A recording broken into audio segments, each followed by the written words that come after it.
Kita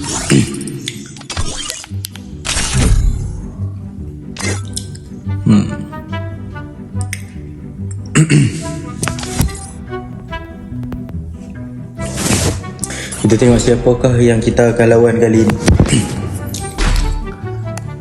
So kita beli shotgun, kita beli UMP. Okay, nampaknya kali ni kita akan melawan Sudu. Puyo versus Sudu.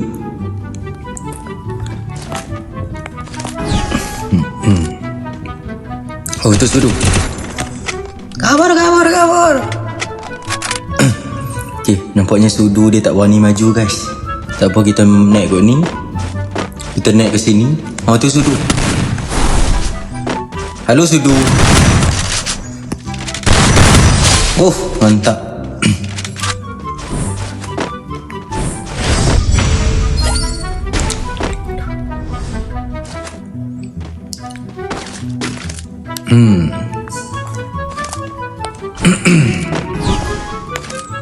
Mana ada Sudu tadi? Tak.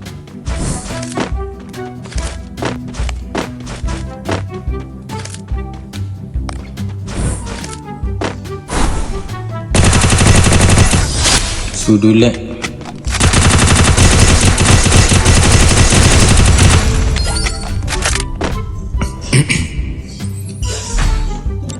Okay. Kita tengok Sudu dia nak beli apa. Tolong jangan AFK Sudu.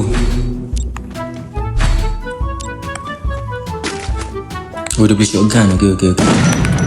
Jadi kita one tap kepala Sudu.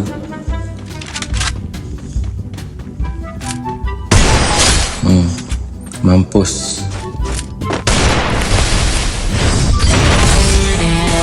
Mantap guys. Nampaknya itu sahaja perlawanan dengan Sudu. Agak membosankan. Dan jangan lupa subscribe.